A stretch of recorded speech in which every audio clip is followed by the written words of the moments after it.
ഹരേ രാമ രാമ രാമ ഹരേ ഹരേ, ഹരേ കൃഷ്ണ കൃഷ്ണ കൃഷ്ണ ഹരേ ഹരേ, ഹരേ രാമ രാമ രാമ ഹരേ ഹരേ, ഹരേ കൃഷ്ണ കൃഷ്ണ കൃഷ്ണ ഹരേ ഹരേ. സർവത്ര ഗോവിന്ദനാമസങ്കീർത്തനം, ഗോവിന്ദ ഗോവിന്ദ. ഓം ഗുരുഭ്യോ നമ. നാരായണ. സുകൃതികൾക്ക് പ്രണാമം. ശ്രീമദ് ഭാഗവതത്തിലെ പ്രൗഢഗംഭീരമായ സ്കന്ധത്തിലേക്കാണ് പ്രവേശിച്ചിരിക്കുന്നത്. ഏകാദശ സ്കന്ധം. തികച്ചും നിവൃത്തി മാർഗത്തെയാണ് ഈ സ്കന്ധത്തിൽ വിവരിക്കുന്നത്. ദശമസ്കന്ധം വരെ പ്രവൃത്തി മാർഗത്തെയാണ് കാണിച്ചു തന്നത്. ഏകാദശം നിവൃത്തി മാർഗത്തെ പറഞ്ഞു തരുന്നു. ശാസ്ത്രം. ശ്രീമദ് ഭാഗവത മാഹാത്മ്യത്തിൽ ഭാഗവതത്തെ എടുത്തു പറഞ്ഞു. ശ്രീമദ് ഭാഗവതം ശാസ്ത്രം. ശ്രീമദ് ഭാഗവതം എന്നത് ശാസ്ത്രമാണ്. അതിലുപരിയായൊരു വിശേഷണം ഭാഗവതത്തിന് കൊടുക്കാനില്ല. ശ്രീമദ് ഭാഗവതം ശാസ്ത്രം. ശ്രീമദ് ഭാഗവതം എന്നത് ശാസ്ത്രമാണ്. പ്രവൃത്തിമാർഗത്തെയും നിവൃത്തിമാർഗത്തെയും നമുക്ക് ഉപദേശിച്ചു തന്ന് ആത്യന്തികമായ ലക്ഷ്യസ്ഥാനത്തെ കാണിച്ചു തരുന്നതാണ് ശ്രീമദ് ഭാഗവതം. പ്രവൃത്തി ഉണ്ടായാൽ നിവൃത്തി അനിവാര്യമാണ്.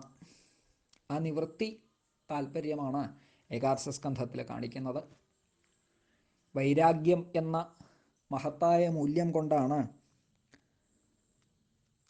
മോക്ഷം സാധിക്കുന്നത് എന്ന് ഏകാദശ സ്കന്ധത്തിലെ 1-ാമത്തെ അധ്യായത്തിലൂടെ ബോധ്യമാകും. ആത്മജ്ഞാനത്തിലേക്കുള്ള ശ്രദ്ധ, അതിനനിവാര്യമായ ഒന്നാണ് വൈരാഗ്യം. ആ വൈരാഗ്യത്തിൻ്റെ പ്രാധാന്യം കാണിച്ചു തരാനാണ് 1-ാമത്തെ അധ്യായത്തിൽ ശാപത്തിൻ്റെ വൃത്താന്തം, യാദവന്മാർക്ക് കിട്ടിയ ശാപത്തിൻ്റെ വൃത്താന്തം പറഞ്ഞു തന്നത്. അതിസമർത്ഥമായ യാദവകുലത്തിനും നാശഹേതുവായ ബ്രാഹ്മണശാപം സംഭവിച്ചു എന്ന് വർണ്ണിച്ചു. മുക്തി സിദ്ധിക്കാൻ ഒന്നാമതായിട്ടുണ്ടാവേണ്ടത് വൈരാഗ്യമെന്ന മൂല്യമാണ് എന്ന് ഇതിലൂടെ നാം മനസ്സിലാക്കണം. നിത്യാനിത്യ വസ്തു വിവേകം, ഇഹാമുത്രാർത്ഥ ഫലഭോഗ വിരാഗം, ശമാധി ഷഡ്കസമ്പത്തി, മുമുക്ഷുത്വം. ഇവ അത്യന്തം പ്രധാനപ്പെട്ട ഘടകങ്ങളാണ് വേദാന്ത ശാസ്ത്രത്തിൽ.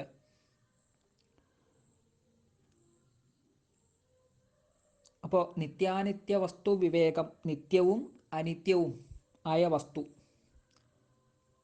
അതിനെ തിരിച്ചറിയാനുള്ള വിവേകം, അതുണ്ടാകുമ്പോഴാണ് ഇഹാമുത്രാർത്ഥ ഫലഭോഗ വിരാഗം ഉണ്ടാവുക. ഇഹലോകത്തും പരലോകത്തും സകല സുഖങ്ങളിലുമുള്ള വിരക്തി, താല്പര്യമില്ലായ്മ. പക്ഷെ അതുകൊണ്ടും മോക്ഷതലത്തിലേക്ക് എത്തിച്ചേരാൻ സാധിക്കുമോ? പോരാ. ശമാധി ഷഡ്കസമ്പത്തി, ശമാധി മൂല്യങ്ങൾ, 6 തരത്തിലുള്ള മൂല്യങ്ങൾ ഉണ്ടാവണം. ശമം, ദമം, തിതിക്ഷ, ഉപരതി, ശ്രദ്ധ, സമാധാനം. ഈ 6 ഗുണങ്ങൾ, ഇവ സിദ്ധിക്കുന്നതിന് അനിവാര്യമായ ഒന്നാണ് സജ്ജന സംഘം. ആ സജ്ജന മഹിമയാണ് 2-ാം അധ്യായം മുതൽക്ക് 5-ാം അധ്യായം വരെ നമുക്ക് കാണിച്ചു തരുന്നത് ഭാഗവത ഋഷി. ഭാഗവത ധർമ്മം എന്നൊക്കെ ഈ പ്രകരണത്തിന് പേര്. ഗോവിന്ദഭുജഗുപ്തായാം ദ്വാരവത്യാം കുരുദ്വഹ അവാത്സീം നാരദോ ഭീക്ഷണം കൃഷ്ണോപാസനലാലസഃ. ഭഗവാന്റെ ഭുജങ്ങളാൽ സംരക്ഷിക്കപ്പെടുന്ന ദ്വാരക, ഭഗവാന്റെ കൈകളിലാണ് ദ്വാരക സ്ഥിതി ചെയ്യുന്നത് എന്ന് പറഞ്ഞാൽ ഭഗവാന്റെ സംരക്ഷണയിലാണ് ദ്വാരക ഉള്ളത് എന്നർത്ഥം. അങ്ങനെയുള്ള ദ്വാരകയിൽ കൃഷ്ണോപാസനലാലസഹ, കൃഷ്ണോപാസനലാലസനായ ഒരാൾ, സാക്ഷാൽ നാരദ ഋഷി. അദ്ദേഹത്തിന് ലോകവിഷയങ്ങളിലൊന്നും ശ്രദ്ധയില്ല, താല്പര്യമില്ല. എന്നാൽ കൃഷ്ണോപാസനലാലസനാണ്. ഭഗവാനെ അത്യന്തം സ്നേഹിക്കുന്ന ആളാണ്. ഭഗവാനിൽ ഭക്തിയുള്ളവനാണ്.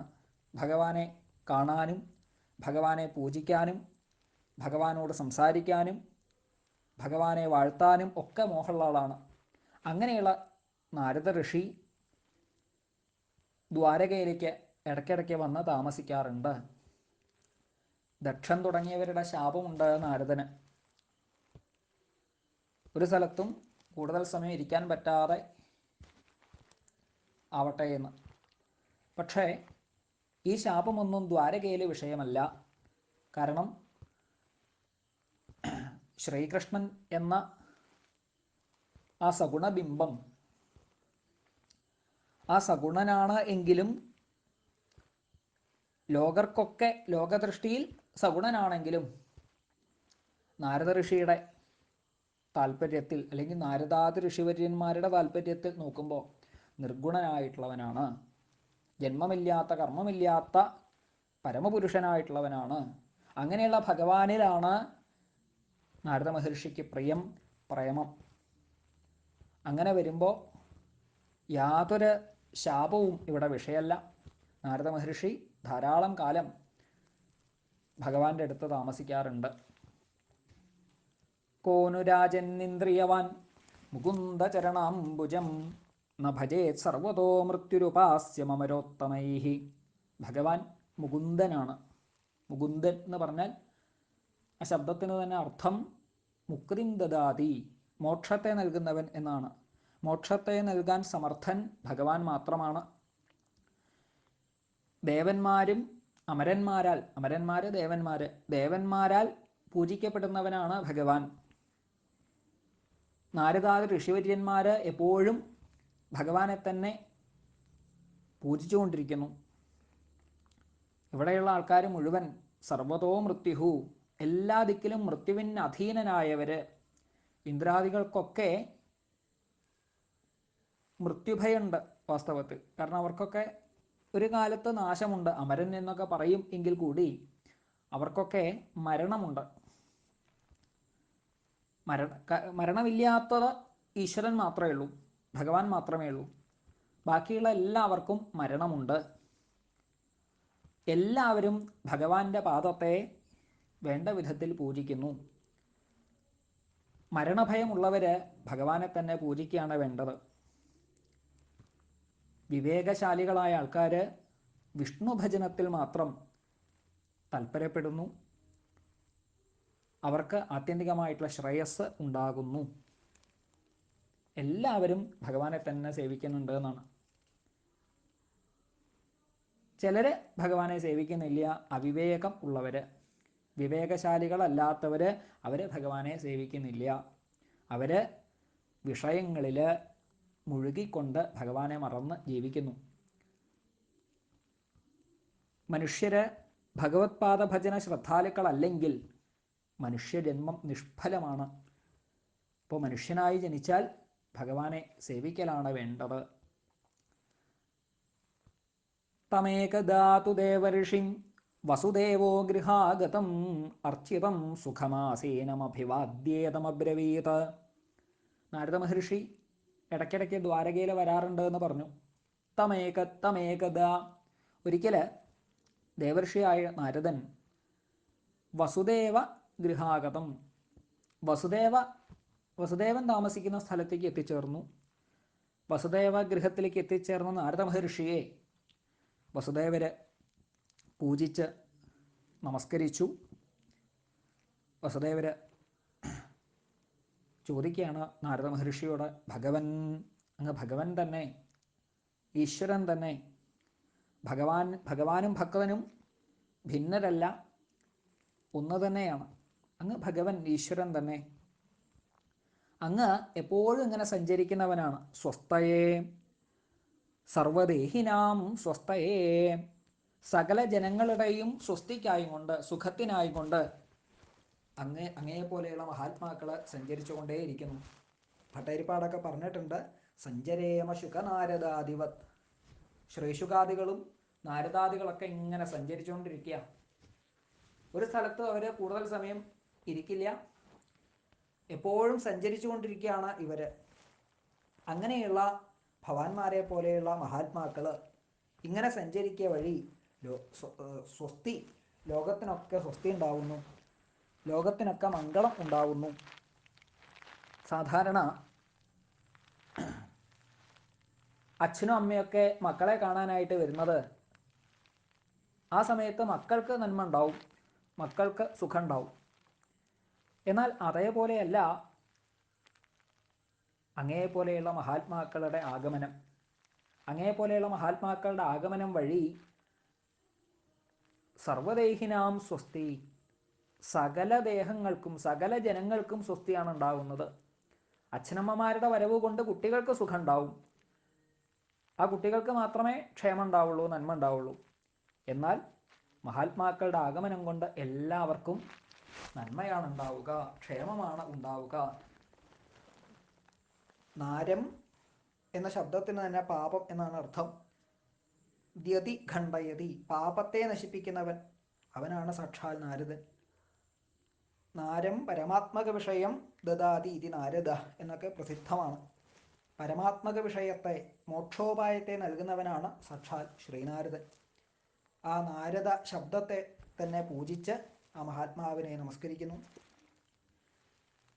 ഭൂതാനാം ദേവചരിതം ദുഃഖായ ച സുഖായ ച, സുഖായൈവ ഹി സാധൂനാം ത്വാദൃശാമച്യുതാത്മനാം. വസുദേവർ പറയാണ്,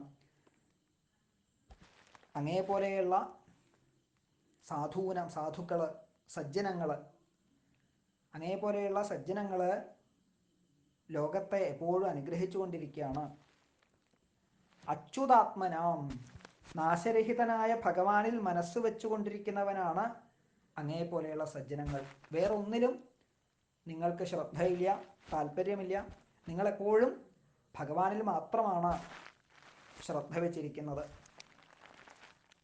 അങ്ങേപോലെയുള്ള സാധുക്കളുടെ വ്യാപാരം സുഖായ ഏവ, സുഖത്തിനായിക്കൊണ്ട് മാത്രമാണ്, ലോകത്തിന് സുഖം പകരുക എന്നത് മാത്രമാണ് അങ്ങേപോലെയുള്ള മഹാത്മാക്കളുടെ താല്പര്യം. ദേവന്മാരുടെ വ്യാപാരമൊക്കെ എല്ലാവർക്കും സുഖമായിക്കൊള്ളണമെന്നില്ല. ദേവന്മാരുടെ അനുഗ്രഹം എങ്ങനെയാണ്? മഴയായിട്ടും കാറ്റായിട്ടും ചൂടൊക്കെ ആയിട്ടാണ്. ഇപ്പോൾ മഴ പെയ്യുന്ന സമയത്ത്, നല്ല മഴ പെയ്യുന്ന സമയത്ത് എല്ലാവർക്കും ഒരേപോലെ സുഖമാണ് എന്ന് പറയാൻ നമുക്ക് സാധിക്കില്ല. നല്ലവണ്ണം മഴ പെയ്യുന്ന സമയത്ത് സസ്യലതാദികളൊക്കെ വൃദ്ധിയെ പ്രാപിക്കും. പക്ഷേ ചെറിയ ചെറിയ കീടങ്ങൾ നശിച്ചു എന്ന് വരും. അപ്പോൾ ഒന്നിന് സുഖം ഉണ്ടാകുമ്പോൾ മറ്റൊന്നിന് ദുഃഖം ഉണ്ടാവുന്നു. ഇതുപോലെയാണ് ദേവന്മാരുടെ, ഇതാണ് ദേവന്മാരുടെ ഒക്കെ അനുഗ്രഹത്തിൻ്റെ അവസ്ഥ. എന്നാൽ സജ്ജനങ്ങളായ നിങ്ങളുടെ അനുഗ്രഹമോ എല്ലാവർക്കും സുഖം മാത്രം. സുഖം ഏവ എന്നാണ് പറഞ്ഞത്. സംശയത്തിൻ്റെ കണിക പോലും വയ്ക്കാതെ സുഖായ ഏവ, സുഖത്തിനായിക്കൊണ്ട് മാത്രമാണ് നിങ്ങളെപ്പോലെയുള്ള സജ്ജനങ്ങളുടെ വ്യാപാരം. അങ്ങേക്കായി കൊണ്ടതാ നമസ്കാരം. ഭജന്തിയേ യഥാ ദേവാൻ ദേവ അപി തഥൈവ താൻ, ഛായേവ കർമ്മ സചിവാഹ സാധവോ ദീനവത്സലാഹ. ഇവിടെ ദേവന്മാര് കർമാനുസാരികളാണ്. ദേവന്മാരുടെ അനുഗ്രഹമൊക്കെ അവരെ ഭജിച്ചു കഴിഞ്ഞാൽ, ആരെങ്കിലൊക്കെ അവരെ ഭജിച്ചു കഴിഞ്ഞാൽ തൃപ്തരായി ദേവന്മാരെ അവരെ അനുഗ്രഹിക്കുന്നു. എന്നാൽ സജ്ജനങ്ങളായ ആൾക്കാർ അങ്ങനെയല്ല. സജ്ജനങ്ങളെ ഒരാൾ ആശ്രയിക്കണം എന്നൊന്നുമില്ല. അല്ലാതെ തന്നെ ദുഃഖിതനാണ് എന്ന് കണ്ട് സജ്ജനങ്ങൾ അവരുടെ അടുത്ത് പോയിട്ട് അനുഗ്രഹം കൊടുക്കുന്നു എന്നാണ്.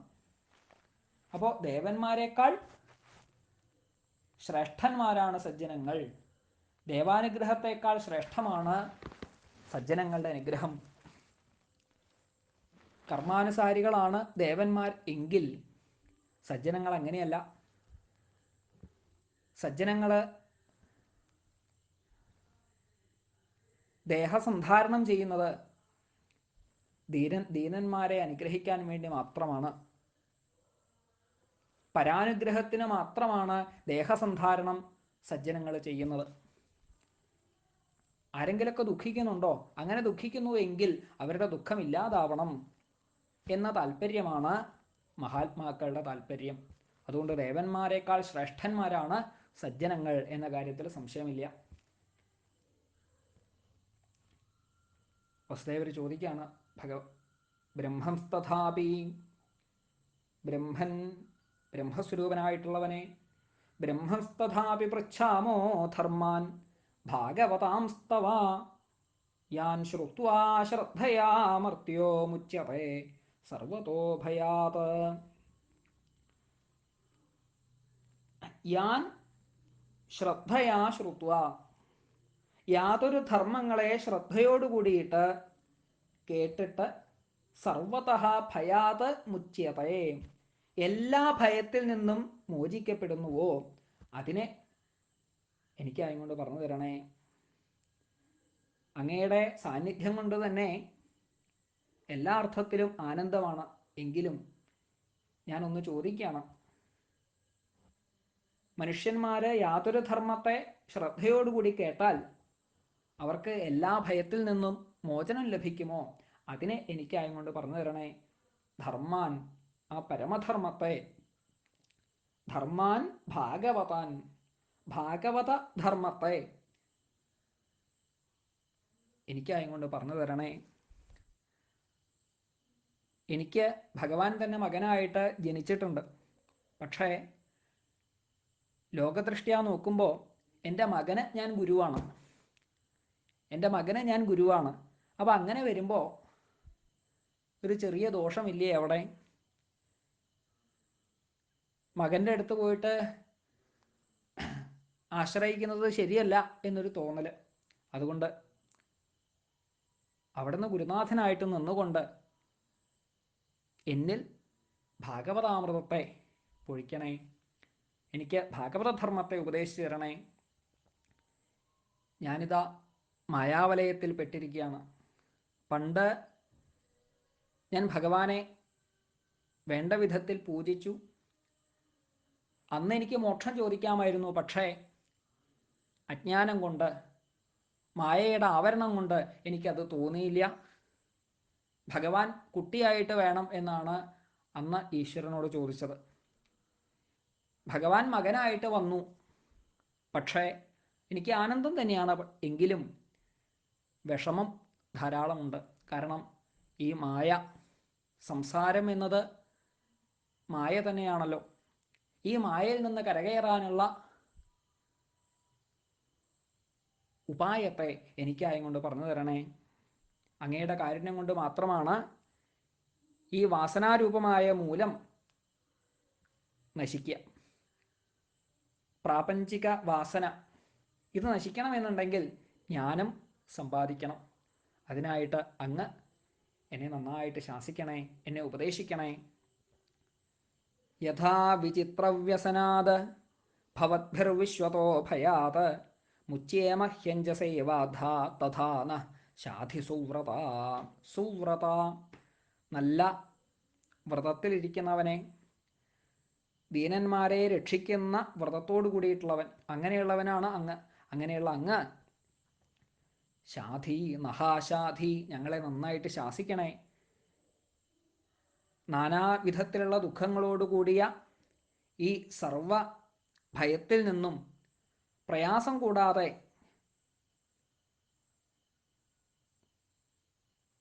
ഞങ്ങളെ മോചിപ്പിക്കണേ, ഞങ്ങളെ അനുഗ്രഹിക്കണേ. പൂർണ്ണമായിട്ട് ആശ്രയിച്ചു വസുദേവര് നാരദ മഹർഷിയിൽ. നാരദ മഹർഷി വളരെ സന്തോഷിച്ചു. സമ്യഗേതദ് വ്യവസിതം ഭവതാ സാത്വതഋഷഭ യത് പൃച്ഛസേ ഭാഗവതാൻ ധർമാസ്ത്വം വിശ്വഭാവനാൻ. വസുദേവന്റെ ചോദ്യത്തെപ്പറ്റി വളരെ സന്തോഷമുണ്ടായി നാരദ മഹർഷിക്ക്. അങ്ങയുടെ ചോദ്യം വളരെ നന്നായിട്ടുണ്ട്. എന്ന് പറഞ്ഞുകൊണ്ട് ആ ചോദ്യത്തെ ശ്ലാഘിക്കുകയാണ് ആദ്യം നാരദ ഋഷി ചെയ്തത്. ഈ ഭാഗവതധർമ്മം ശ്രുതോനുപഠിതോധ്യാത ആദൃതോ വാനുമോദിത സദ്യ പുനാതി സദ്ധർമ്മോ ദേവവിശ്വദ്രുഹോപി.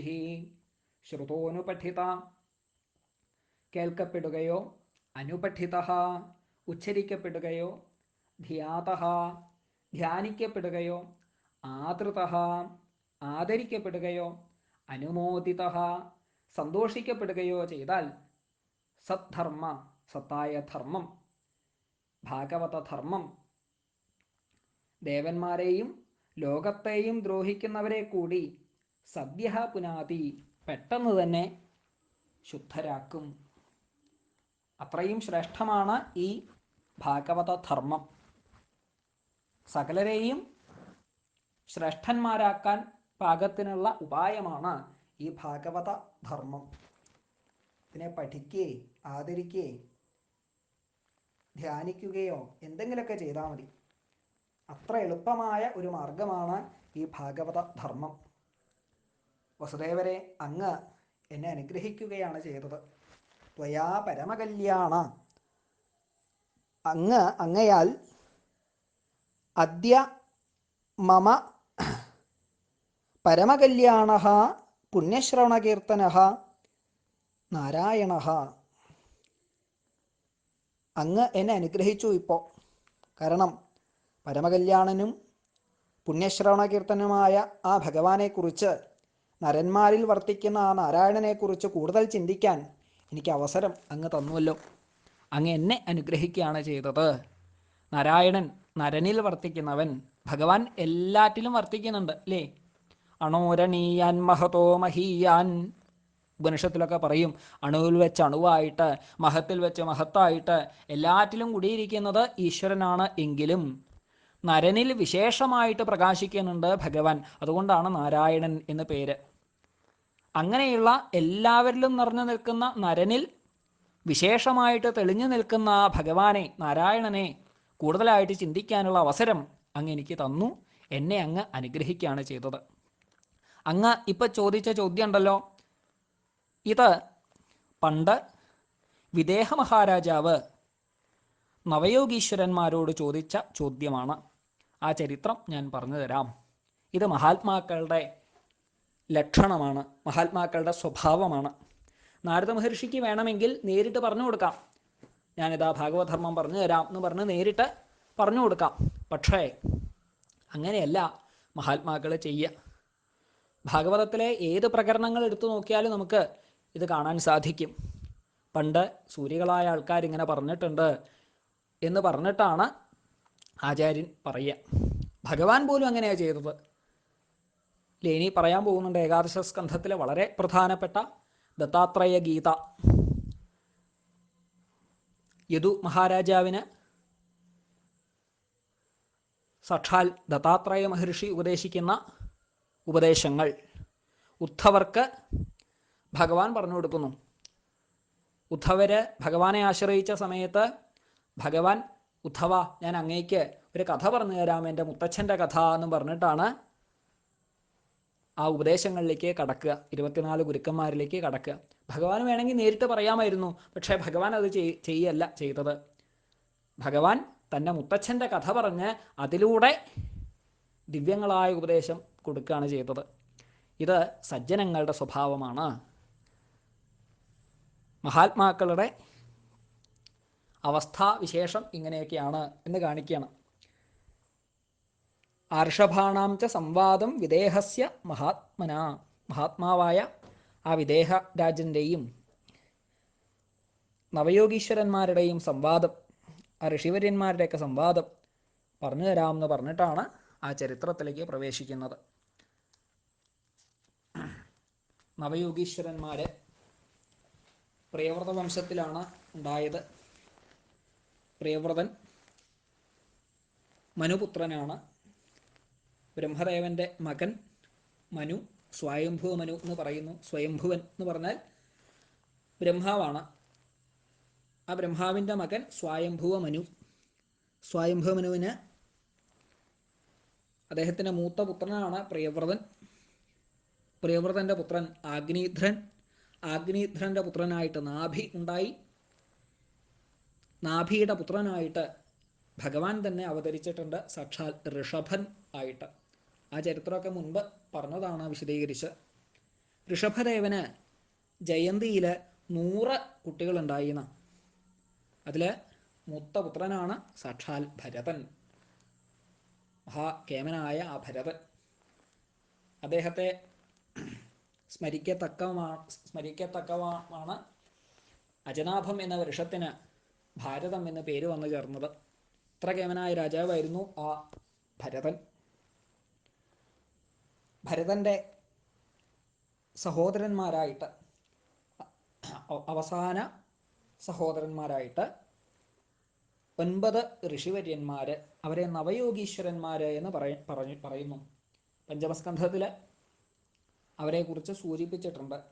നവാഭവൻ മഹാഭാഗ മുനയോ ഹ്യർത്ഥശംസിനഃ ശ്രമണാവാതരശനാം ആത്മവിദ്യാവിശാരദാഃ. ഈ 9 പേര് മഹാഭാഗാഃ, മഹാഭാഗ്യവാന്മാരാണ്.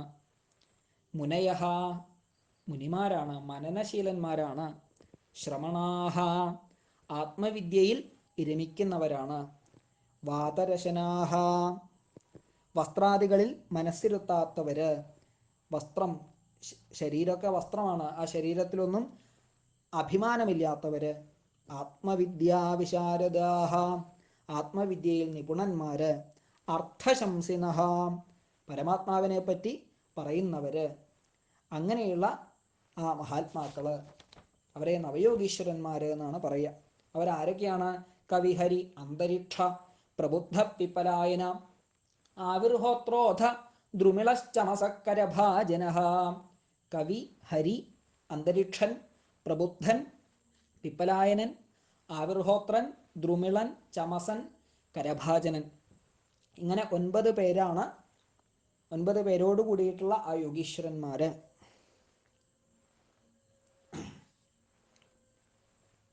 ഏതേ ഭഗവദ്രൂപം വിശ്വം സദസദാത്മകം ആത്മനോ വ്യതിരേകേണ പശ്യന്തോ വ്യചരൻ മഹീം. ഈ 9 പേരും പരമഹംസന്മാരാണ്. ഹംസവിദ്യ അത് നന്നായിട്ട് അറിയുന്നവരാണ്. സദസദാത്മകം, സ്ഥൂലമായും സൂക്ഷ്മമായും ഇരിക്കുന്ന ഈ ലോകത്തെ ആത്മാവിൽ നിന്ന് അവ്യതിരേകേണ, അഭിന്നമായിട്ടുള്ള ഭഗവത് രൂപത്തെ, ആത്മാവിൽ നിന്ന് അഭിന്നമാണ് ആ ഭഗവത് രൂപം, ഇതിനെ നന്നായിട്ട് അറിഞ്ഞവരാണ്. പ്രപഞ്ചത്തിൽ ഭഗവാനെയും ഭഗവാനിൽ പ്രപഞ്ചത്തെയും കാണുന്നവരാണ്. ഭഗവാനിൽ നിന്ന് ഭിന്നമായിട്ടല്ല ഈ പ്രപഞ്ചമുള്ളത്. പ്രപഞ്ചം നിൽക്കുന്നത് ഭഗവാനിലാണ്. പ്രപഞ്ചം ഭഗവാനെ ആശ്രയിച്ച് നിൽക്കുന്നു. ഭഗവാനിലാണ് ഈ പ്രപഞ്ചം ഉള്ളത്. ഈ ഒരു ബോധം നന്നായിട്ട് ഉറച്ചവരാണ് ഇവര്.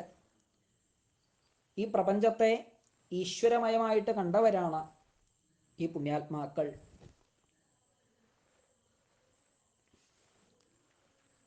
ഈശ്വരന് ഭഗവാന്റെ വിഷ്ണു സഹസ്രനാമത്തിൽ ആദ്യത്തെ പേര് വിശ്വം എന്നാണ്. വിശ്വം, വിശ്വസ്മൈ നമ എന്നാണ് നമ്മൾ സഹസ്രനാമം പരിശോധിക്കുമ്പോൾ ആദ്യത്തെ നാമം കാണാൻ സാധിക്കുക. വിശ്വം എന്ന ശബ്ദത്തിന് പ്രവേശിച്ചവൻ എന്നാണ് അർത്ഥം. വിഷപ്രവേശനേ എന്ന ധാതുവിൽ നിന്നാണ് വിശ്വം എന്ന ശബ്ദം ഉണ്ടായത്. പ്രവേശിച്ചവൻ, ആര് പ്രവേശിച്ചു? ഭഗവാൻ പ്രവേശിച്ചു, ഈശ്വരൻ പ്രവേശിച്ചു. അഥവാ ഈശ്വരൻ വിശ്വമായിട്ട് നിന്നു. ആ വിശ്വത്തെയും ഈശ്വരനായിട്ട് കണ്ടവരാണ് ഈ 9 പുണ്യാത്മാക്കൾ എന്ന് പറയുന്നു. പിന്നെ ഇവരെക്കുറിച്ച് വിസ്തരിക്കുകയാണ്. ഇവരുടെ പ്രത്യേകത: അവ്യാഹതൈഷ്ടഗതയ സുരസിദ്ധസാധ്യഗന്ധർവയക്ഷ നരകിന്നര നാഗലോകാൻ മുക്താശ്ചരന്തി മുനിചാരണഭൂതനാഥ വിദ്യാധര ദ്വിജഗവാം ഭുവനാനി കാമം. യഥേഷ്ടം ഇവർക്ക് എവിടെ വേണമെങ്കിലും സഞ്ചരിക്കാം. അവ്യാഹതേഷ്ടഗതയ, തടസ്സമില്ലാത്ത ഇഷ്ടസഞ്ചാരത്തോടു കൂടിയവരാണ് ഇവര്. എല്ലാ സ്ഥലത്തും എപ്പോൾ വേണമെങ്കിലും സഞ്ചരിക്കാം. യാതൊരു ബുദ്ധിമുട്ടും ഇവർക്കില്ല. സുരസിദ്ധ സാധ്യ ഗന്ധർവ യക്ഷ നര കിന്നര നാഗലോകാൻ, ദേവന്മാരെ, സിദ്ധന്മാരെ, സാധ്യന്മാരെ, ഗന്ധർവന്മാരെ, യക്ഷന്മാരെ, മനുഷ്യന്മാരെ, കിന്നരന്മാരെ, സർപ്പങ്ങള്, മാത്രമല്ല മുനി ചാരണ ഭൂതനാഥ വിദ്യാധര ദ്വിജഗവാം, മുനികള്, ചാരണന്മാര്, ഭൂതാധിപന്മാര്, വിദ്യാധരന്മാര്, പക്ഷികള്, പശുക്കള്, ഇവരുടെ എല്ലാം ലോകങ്ങളിൽ ഭുവനാനി, ഈ ലോകങ്ങളെ മുഴുവൻ ഇവരറിഞ്ഞിട്ടുണ്ട്. ഈ ലോകങ്ങളിൽ മുഴുവൻ ഇവര് ചെന്നിട്ടുണ്ട്. പക്ഷേ മുക്താഹ, ഇവര് മുക്തന്മാരാണ്. ഒന്നിലും ഇവർക്ക് ആസക്തി ഉണ്ടായില്ല. ഒരു ലോകത്തിലുള്ള സുഖത്തിനും, പല ലോകങ്ങളിലും പല പല തരത്തിലുള്ള സുഖങ്ങളുണ്ട്, പക്ഷെ ആ സുഖങ്ങളിലൊന്നും ഇവർക്ക് താല്പര്യം തോന്നിയില്ല. മുക്താഹ, മുക്തന്മാരായിരുന്നു, ആസക്തി ഇല്ലാത്തവരായിരുന്നു. കാമം ഇവര് പക്ഷെ എല്ലാ ദിക്കിലും ഇങ്ങനെ യഥേഷ്ട സഞ്ചരിക്കുന്നുണ്ട്, പക്ഷെ ഒന്നിലും ഇവര് ഒട്ടി നിന്നില്ല. ഒട്ടാതെ ഇവർ സഞ്ചരിക്കുകയാണ്. ഒരിക്കൽ തയേകത നിമേ സത്രമുപജഗ്മുറുയതൃച്ഛയാം വിതായമാന ഋഷിഭിർ അജനാഭേ മഹാത്മനാം. ഒരിക്കൽ നിമേ സത്രം, നിമി മഹാരാജാവിൻ്റെ സത്രവേദിയിലേക്ക് ഇവരെത്തിച്ചേർന്നു. നിമി മഹാജ്ഞാനിയായ ആളാണ്, വിദേഹ നഗരത്തിലെ രാജാവാണ്. ആ സത്രവേദിയിലേക്ക് ഈ 9 പേരും കടന്നു വരികയാണ്. താൻ ദൃഷ്ട്വാ സൂര്യസങ്കാശാൻ മഹാഭാഗവതാൻ നൃപാം. ഈ മഹാത്മാക്കളെ കണ്ടപ്പോൾ അത്ഭുതത്തോടെ അവിടെയുള്ള ആൾക്കാർ മുഴുവൻ എഴുന്നേറ്റ് ഈ വരുന്ന ഋഷിവര്യന്മാരെ സ്വീകരിച്ചു. സൂര്യസങ്കാശാൻ, സൂര്യന് തുല്യരായിട്ട്, സൂര്യൻ്റെ അത്ര പ്രഭ ഇവർക്കുണ്ടായിരുന്നു. മഹാഭാഗവതാൻ, മഹാഭക്തന്മാരാണ്. വന്നിരിക്കുന്നത് നിസ്സാരന്മാരല്ല, മഹാഭാഗവതന്മാരാണ് എന്ന് ബോധ്യമായി അവിടെയുള്ള ആൾക്കാർക്കൊക്കെ. അവരെല്ലാവരും വന്നിരിക്കുന്ന ജ്ഞാനികളെ വേണ്ട വിധത്തിൽ സ്വീകരിച്ചു, പൂജിച്ചു. നിമി മഹാരാജാവ് നമസ്കരിച്ചു അവരെ.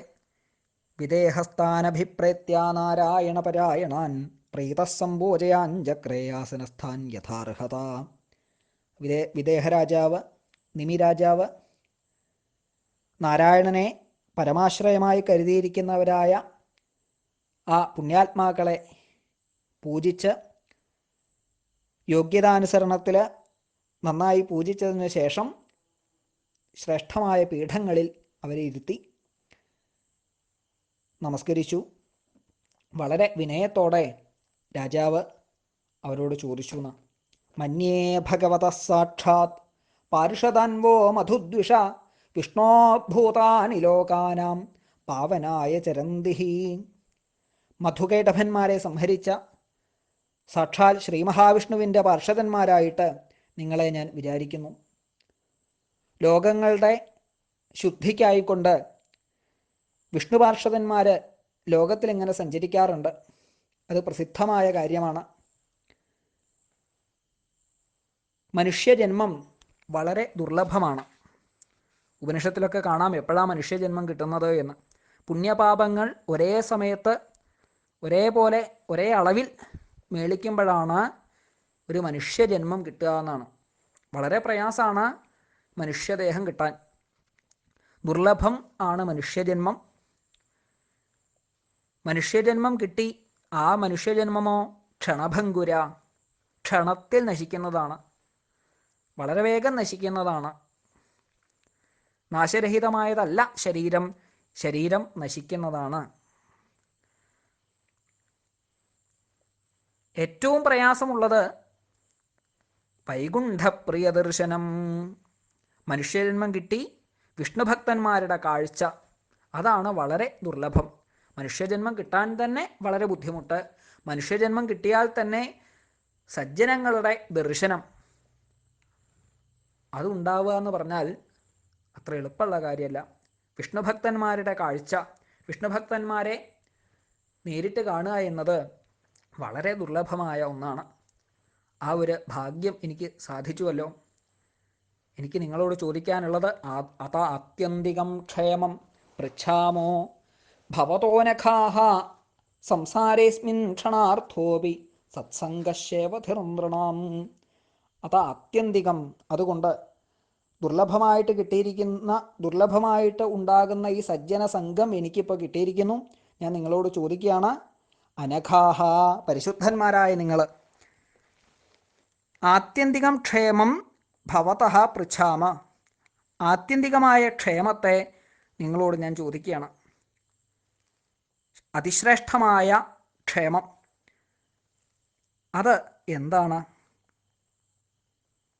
ഈ സംസാരത്തിൽ ക്ഷണനേരമെങ്കിലും സത്സംഗം ഉണ്ടാവുക എന്നത് മനുഷ്യന്മാരെ സംബന്ധിച്ചിടത്തോളം നിധിക്ക് തുല്യമാണ്. സത്സംഗ ശേവധിർനൃണാം, സത്സംഗം എന്നത് നിധിക്ക് തുല്യമാണ്.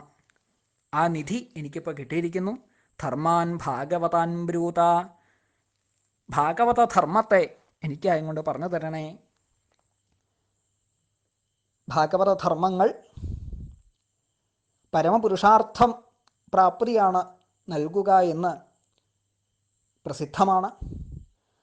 ആ പരമപുരുഷാർത്ഥ പ്രാപ്തിക്കുതകുന്ന ഭാഗവതധർമ്മത്തെ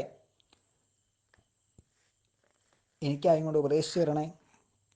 ആ ഭാഗവതധർമാനുഷ്ഠാനം വഴിയാണ് ഭഗവാന് സന്തോഷമാവുക. ആ ഭഗവത് സന്തോഷത്തിന് സാധിക്കണേ. അതിനായിട്ട് എന്നെ അനുഗ്രഹിക്കണേ. ഈ ചോദ്യം വിദേഹരാജാവ് ചോദിച്ചപ്പോൾ വളരെ സന്തോഷമായി നവയോഗീശ്വരന്മാർക്ക്. അവരിൽ കവി എന്ന യോഗിയാണ് ഈ ചോദ്യത്തിന് ഉത്തരം പറയുന്നത്.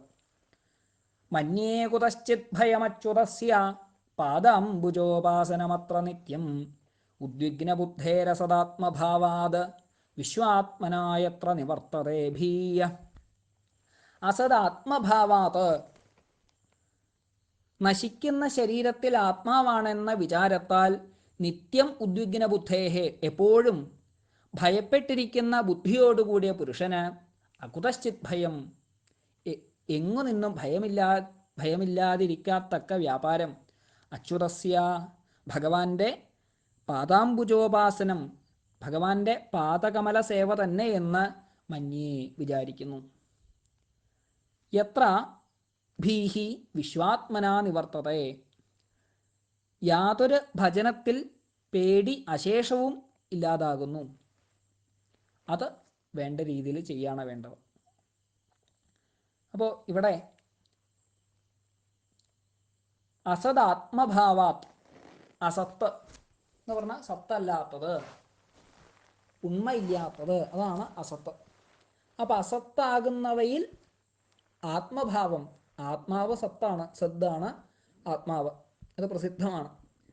അപ്പോൾ സത്താകുന്ന ആത്മാവ് അതിനെ വേണ്ട വിധത്തിൽ അറിയാതെ അസത്താകുന്ന വസ്തുക്കളിൽ ആത്മഭാവം ഉണ്ടാകുന്നു. അസത്താകുന്ന വസ്തുക്കൾ എന്ന് പറയുമ്പോൾ ദേഹാദികൾ. ദേഹം വെറും ജഡമാണ്. ആത്മാവിൽ നിന്ന് ഭിന്നമായിട്ട് ഇതിന് എന്തെങ്കിലും ചൈതന്യ വിശേഷം ഉണ്ടോ? ഇല്ല. എല്ലാം പ്രവർത്തിക്കുന്നത്, കണ്ണും മൂക്കും ചെവിയും നാക്കും തൊക്കും ഒക്കെ പ്രവർത്തിക്കുന്നത് ഈ ആത്മശക്തി കൊണ്ട് മാത്രമാണ്, ആത്മസാന്നിധ്യം കൊണ്ട് മാത്രമാണ്. അല്ല എങ്കിൽ, ആത്മസാന്നിധ്യം ഇല്ല എങ്കിൽ ഇത് വെറും ജഡമാണ്. ഈ ജഡമായ വസ്തു അത് ചൈതന്യമാണ് എന്ന് വിചാരിക്കുന്നു. ആ വിചാരത്തിൻ്റെ ഫലമായിട്ടാണ് ഭയം ഉണ്ടാകുന്നത്. ശരീരം നശിക്കും. എന്തുകൊണ്ട്? ഉണ്ടായി എന്നതുകൊണ്ട് നശിക്കുന്നതാണ് ശരീരം. അപ്പോൾ ആ നശിക്കുന്നതായ ശരീരത്തിൽ ആത്മഭാവം ഉണ്ടായി. വാസ്തവത്തിൽ ആത്മാവ് നശിക്കാത്തതാണ്. നശിക്കാത്ത ആത്മാവിനെ അറിയാതെ നശിക്കുന്ന വസ്തുക്കളിൽ ആത്മഭാവം ഉണ്ടാക്കി അല്ലെങ്കിൽ ഉണ്ടായി ഇവിടെ ഭയന്ന് ജീവിക്കുകയാണ് ആൾക്കാർ ചെയ്യുന്നത്. ഇങ്ങനെ ഈ ഭയക്കുന്ന ആൾക്കാർ എന്താ വേണ്ടത്? അവർക്ക് ആത്യന്തികമായ നന്മ ഉണ്ടാവാൻ, ഈ ഭയത്തിൽ നിന്ന് മോചനമുണ്ടാവാൻ, ഭയമില്ലാത്ത അവസ്ഥയിലേക്ക് എത്തിച്ചേരാൻ, ആത്മഭാവത്തിലേക്ക് ഉയരാൻ, ആത്മാവിൻ്റെ യഥാർത്ഥ രൂപം അറിയാൻ എന്ന് പറഞ്ഞാൽ തൻ്റെ സ്വരൂപത്തെ അനുഭവിക്കാൻ, വേണ്ടത് നിത്യം അച്യുതസ്യ പാദാംബുജം, നിത്യവും അച്യുതൻ്റെ ആ പാദകമലത്തെ പൂജിക്കുകയാണ് വേണ്ടത്. ഭഗവാന്റെ പാദത്തെ നന്നായിട്ട് ആശ്രയിക്കുകയാണ് വേണ്ടത്. അങ്ങനെ ആശ്രയിച്ചു എന്ന് വന്നാൽ പിന്നെ അവന് ഭയക്കേണ്ട ആവശ്യമേ ഇല്ല. അകുതശ്ചിത് ഭയം, പിന്നെ എവിടുന്ന് ഭയം ഉണ്ടാവും? ഭയത്തിന് അവിടെ സ്ഥാനമേ ഇല്ല. ഭീഹി വിശ്വാത്മന നിവർത്തതേ, എല്ലാ തരത്തിലുള്ള പേടിയും പൂർണ്ണമായിട്ട് ഇല്ലാതാവും. അതുകൊണ്ട് വേണ്ടത് ഭഗവാനിൽ ശ്രദ്ധ വയ്ക്കുകയാണ്. ഭഗവത് പദഭജനമാണ് ആത്യന്തികമായ ശ്രേയസ്സിന് കാരണം. അതുകൊണ്ട് ഭഗവാനെ തന്നെ പൂജിക്കൂ. ഭഗവാനിൽ നിരന്തര പ്രേമം വയ്ക്കൂ. അതാണ് ഭാഗവതധർമ്മം. ആത്മലബ്ധിക്ക് ഉതകുന്നതാണ് ഈ ആചരണം. ഇതിന് വലിയ അറിവൊന്നും വേണ്ട. അഞ്ചപ്പുംസാമവിദുഷാം വിദ്ധി ഭാഗവതാൻ ഹിതാൻ. വലിയ അറിവൊന്നും ഇതിനാവശ്യമില്ല. അവിദുഷാം, അറിവില്ലാത്ത ആൾക്കാർക്ക് പ്രയാസം കൂടാതെ ആത്മലബ്ധി ഉണ്ടാവാൻ ഇത് ചെയ്താൽ മതി. ഭഗവതാ പ്രോക്ത, ഇത് ഞാൻ പറയുന്നതല്ല, മറിച്ച് ഭഗവതാ പ്രോക്താഹ, ഭഗവാൻ തന്നെ പറഞ്ഞതാണ്, ഭഗവാനാൽ പറയപ്പെട്ടതാണ്. ഈ ഭഗവാനാൽ പറയപ്പെട്ട ഈ താല്പര്യം ഉൾക്കൊണ്ടുകൊണ്ട് ഭഗവാനെ ആശ്രയിക്കൂ. അതാണ് വേണ്ടത്. ഈ ഭാഗവതധർമ്മത്തെ ആശ്രയിച്ചു എന്ന് വന്നാൽ അനവധി താല്പര്യങ്ങളുണ്ട്. ഭാഗവതധർമ്മം ഭഗവാനെ സംബന്ധിക്കുന്നത് എത്രയോ സ്ഥലങ്ങളിൽ എന്താണ് ഭാഗവതധർമ്മം എന്ന് എടുത്തെടുത്ത് പറഞ്ഞിട്ടുണ്ട്. 9 ഭക്തിയുടെ 9 സോപാനങ്ങൾ, ഇതൊക്കെ ഭാഗവതധർമ്മമാണ്. ശ്രവണം, കീർത്തനം, വിഷ്ണോ സ്മരണം, പാദസേവനം, അർച്ചനം, വന്ദനം, ദാസ്യം, സഖ്യമാത്മനിവേദനം. ഭഗവാന്റെ കഥകൾ കേൾക്കുക, ഭഗവാന്റെ കഥകൾ പാടുക, ഭഗവാനെ തന്നെ സ്മരിക്കുക, ഭഗവാന്റെ പാദത്തെ സേവിക്കുക, ഭഗവാനിൽ അർച്ചന ചെയ്യുക, ഭഗവാനെ വന്ദിക്കുക, ഭഗവാനിൽ ദാസ്യം സ്വീകരിക്കുക, സഖ്യം ചേരുക, ആത്മാവിനെ തന്നെ നിവേദിക്കുക, എല്ലാം ഭഗവാന് സമർപ്പിക്കുക. ഇതൊക്കെ തന്നെയാണ് ഭാഗവതധർമ്മം. ഇത്തരം കാര്യങ്ങൾ ഭഗവാൻ തന്നെ പറഞ്ഞിട്ടുണ്ട്. അങ്ങനെ ഭഗവാനാൽ പറയപ്പെട്ട ഈ ഭാഗവതധർമ്മത്തെ അവലംബിച്ച് ജീവിക്കുന്നവൻ, അവന് യാതൊരു പ്രയാസവും ഉണ്ടാവില്ല, അവന് യാതൊരു തെറ്റും സംഭവിക്കില്ല. ന പ്രമാദ്യേത, ഒരു പ്രമാദവും അവന് സംഭവിക്കില്ല. കണ്ണുകെട്ടി ഓടിയാലും അവൻ തടഞ്ഞു വീഴില്ല. ന സ്ഖലേന്ന പതേരിഹ, ഒരു പതനം അവനുണ്ടാവില്ല, കുഴിയിലൊന്നും വീഴില്ല. സുഖമായി അവന് മുന്നോട്ട് പോകാം. കണ്ണുകെട്ടി ഓടിയാൽ ചിലപ്പോൾ കുഴിയിൽ ഉരുണ്ടിട്ട് വീഴും. ഈ പറഞ്ഞതിൻ്റെ താല്പര്യം എന്താ? ജീവിതത്തിൽ എന്തെങ്കിലുമൊക്കെ പ്രതിസന്ധി ഉണ്ടാവുമ്പോൾ തളരില്ല, ഒരു കുലുക്കം ഉണ്ടാവില്ല. ഭഗവത് ഭക്തനാണ്. അതുകൊണ്ട് തന്നെ ഭഗവത് ഭക്തനാണ്, ഭഗവാനാൽ പറയപ്പെട്ട ധർമ്മത്തെ അനുഷ്ഠിക്കുന്നവനാണ് എന്നതുകൊണ്ട് അവന് യാതൊരു തരത്തിലുള്ള ദുഃഖവും ഉണ്ടാവില്ല. അതുകൊണ്ട് ഈ ധർമ്മത്തെ ആശ്രയിച്ചോളൂ. വളരെ എളുപ്പത്തിൽ പറഞ്ഞു തരാം എന്താ ഈ ധർമ്മം. കായേന വാചാ മനസേന്ദ്രിയേർവാ ബുദ്ധ്യാത്മനാവാനുസൃത സ്വഭാവാത് കരോതി യദ്യത് സകലം പരസ്മൈ നാരായണായേതി സമർപ്പയേത്തത്. അനുസൃത സ്വഭാവാത്, ഓരോരുത്തർക്കും ഓരോ സ്വഭാവമാണ്. ആ സ്വഭാവത്തെ അനുസരിച്ചുകൊണ്ട് പല പല കർമ്മങ്ങൾ ചെയ്യും. ആ കർമ്മങ്ങൾ എങ്ങനെയൊക്കെയാണ് ചെയ്യുക? കായേന വാച മനസ, ദേഹം കൊണ്ട്, വാക്കുകൊണ്ട്, മനസ്സുകൊണ്ട്, ഇന്ദ്രിയർവ, ഇന്ദ്രിയങ്ങൾ കൊണ്ട്, ബുദ്ധിയ, ബുദ്ധി കൊണ്ട്, ആത്മനാവ, ആത്മാവ് കൊണ്ട്. ഇവയെ കൊണ്ടൊക്കെ എന്തെന്ത് കർമ്മങ്ങളാണോ ചെയ്യുന്നത് ആ കർമ്മങ്ങളെല്ലാം നാരായണായ, സർവാന്തര്യാമിയായിരിക്കുന്ന പരമപുരുഷനായിക്കൊണ്ട് സമർപ്പയേത്, സമർപ്പിക്കുക. നമ്മൾ എന്ത് കർമ്മം ചെയ്യുമ്പോഴും ഭഗവത് സ്മരണയോടെ കർമ്മങ്ങൾ അനുഷ്ഠിക്കുക. അങ്ങനെ വന്നാൽ അത് ഭഗവത് അർപ്പണമായിട്ട് മാറും. ഭഗവത് അർപ്പണമായിട്ട് മാറിയാൽ പിന്നെ യാതൊരു തരത്തിലുള്ള പ്രയാസവും അവനുണ്ടാവില്ല. ആ സാധകൻ എപ്പോഴും വിജയിയായിട്ട് തീരും. ഇതുതന്നെയാണ് ഭാഗവതധർമ്മം. ഭയം പിന്നെ ഉണ്ടാവില്ല. എവിടെ നിന്നാണ് ഭയം ഉണ്ടാകുന്നത്? ഭയം ദ്വിതീയാഭിനിവേശതസ്യാദീശാതപേതസ്യ വിപര്യോ സ്മൃതി തന്മായയാതോ ബുധാ ഭജേത്തം ഭക്രേകയേശം ഗുരുദേവതാത്മാ. ഈശ്വര വിമുഖന്, ആ ഈശ്വര വിമുഖന് തന്മായയാ ഈശ്വരമായ കൊണ്ട് അസ്മൃതി സ്വരൂപവിസ്മരണം ഉണ്ടാകും.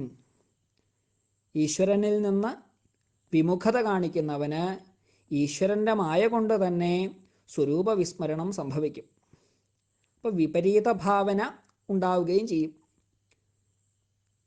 ആ ഈശ്വരനെ വേണ്ട രീതിയിൽ അറിയാതെ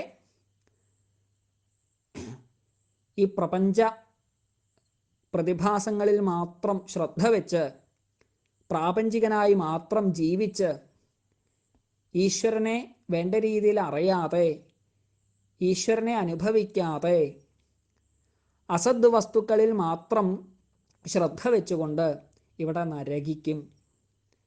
അവന് ഭയം ഉണ്ടാകും. എപ്പോഴാണ് ഭയം ഉണ്ടാകുന്നത്?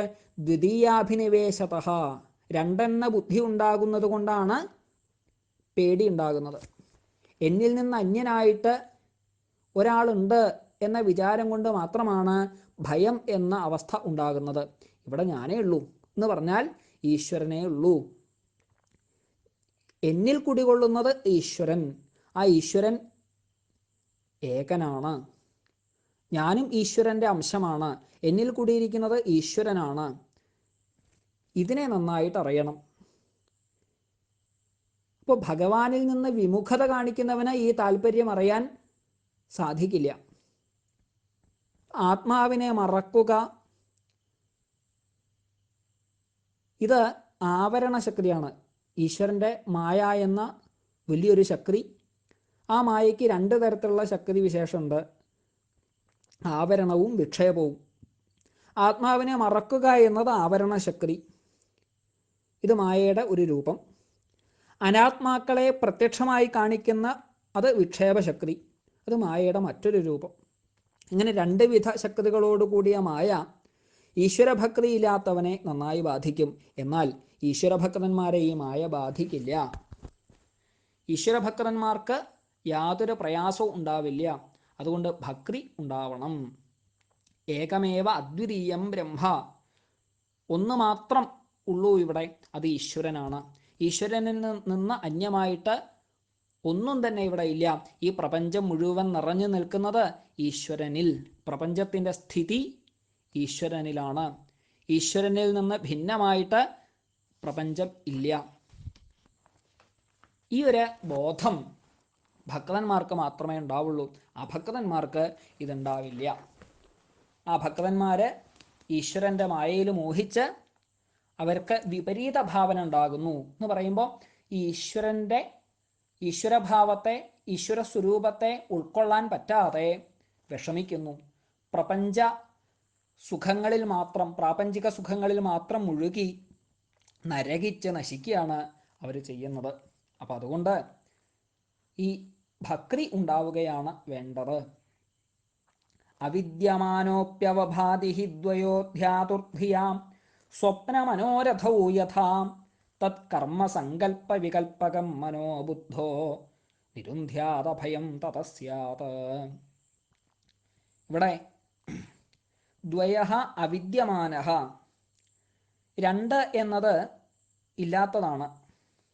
വാസ്തവത്തിൽ പരമാർത്ഥത്തിൽ രണ്ട് എന്നത് ഇല്ല, ഒന്ന് മാത്രമേ ഉള്ളൂ. എന്നാൽ രണ്ട് എന്നുള്ള അവസ്ഥ വ്യാവഹാരിക ദശയിൽ ഉണ്ട്. പാരമാർത്ഥിക ദശയിൽ രണ്ടെന്ന അവസ്ഥയില്ല, വ്യാവഹാരിക ദശയിൽ രണ്ടെന്ന അവസ്ഥയുണ്ട്. ഏതുപോലെ? ഉദാഹരണം പറയുന്നു, സ്വപ്നമനോരഥൗ യഥാ, ധ്യാതുർധിയാ സ്വപ്നമനോരഥൗ യഥാ. ധ്യാനിക്കുന്നവൻ്റെ ധിയ സങ്കല്പശക്തിയാൽ സ്വപ്നമനോരഥൗ യഥാ, സ്വപ്നവും മനോരഥവും പോലെ അവഭാതി ഉള്ളതുപോലെ പ്രകാശിക്കുന്നു. ഒരാൾ സ്വപ്നം കാണുന്നു. സ്വപ്നം കാണുമ്പോൾ സ്വപ്നത്തിൽ പല പല ദൃശ്യങ്ങളും, തല നഷ്ടപ്പെട്ടു പോകുന്ന സ്വപ്നം വരെ കാണാം. ആ സ്വപ്നത്തിൽ പക്ഷേ നടുങ്ങുന്നുണ്ട്, ഭയം ഉണ്ടാവുന്നുണ്ട്. എന്നാൽ വാസ്തവത്തിൽ തൻ്റെ തല പോയോ? ഇല്ല. സ്വപ്നത്തിൽ നിന്ന് പെട്ടെന്ന് ഞെട്ടി ഉണർന്നപ്പോൾ തല കഴുത്തിന് മുകളിൽ തന്നെ ഉണ്ട്, തലയ്ക്ക് യാതൊരു കേടും വന്നിട്ടില്ല. സ്വപ്നം കാണുന്ന സമയത്ത് തല നഷ്ടപ്പെട്ടു പോയി. അത് സത്യമായിരുന്നു സ്വപ്നം കാണുമ്പോൾ, അതുകൊണ്ടാണ് പേടി വന്നത്, ഞെട്ടിത്തരിച്ചത്, ഉണർന്നത്. പക്ഷെ ഉണർന്നപ്പോൾ അത് കളവാണ് എന്ന് ബോധ്യമായി. സ്വപ്നം കാണുമ്പോൾ അത് സത്യമായി ഭവിച്ചു. അതേപോലെ ഈ രണ്ട് എന്ന അവസ്ഥ വാസ്തവത്തിൽ പാരമാർത്ഥിക ദശയിൽ ഇല്ല. എന്നാൽ വ്യാവഹാരിക ദശയിൽ വ്യവഹരിക്കുന്ന സമയത്ത് രണ്ട് എന്ന ഭാവം ഉണ്ട്. അപ്പോൾ കർമ്മങ്ങളെ സങ്കല്പിക്കുകയും വികൽപ്പിക്കുകയും ചെയ്യുന്ന മനസ്സിനെ ബുദ്ധഃ നിരുന്ധ്യാത്, ബുദ്ധഃ എന്ന് പറഞ്ഞാൽ അറിവുള്ളവനായ ഒരുവൻ, ഭഗവത് ഭക്തിയുള്ള ഒരുവൻ, അവൻ എന്താ ചെയ്യേണ്ടത്? മനഃ നിരുന്ധ്യാത്, മനസ്സിനെ നിരോധിക്കണം. സങ്കല്പ വികല്പങ്ങൾക്കൊക്കെ കാരണം മനസ്സാണ് സ്വപ്നം കാണുന്നത്. സ്വപ്നം കാണുന്നത് കൊണ്ടാണ് പേടി വന്നത്. തല നഷ്ടപ്പെട്ടു പോയ ഒരു ചിത്രം, ഒരു ദൃശ്യം അത് അനുഭവപ്പെട്ടത് സ്വപ്നം കണ്ടുകൊണ്ടാണ്. സ്വപ്നം എങ്ങനെ കണ്ടു? മനസ്സുകൊണ്ട് കണ്ടു. മനസ്സിന്റെ സഞ്ചാരം കൊണ്ട് സ്വപ്നം കണ്ടു. മനസ്സില്ലായിരുന്നു എങ്കിൽ, ഉറങ്ങിക്കഴിഞ്ഞാൽ പിന്നെ സ്വപ്നം കാണുമോ? ഇല്ല.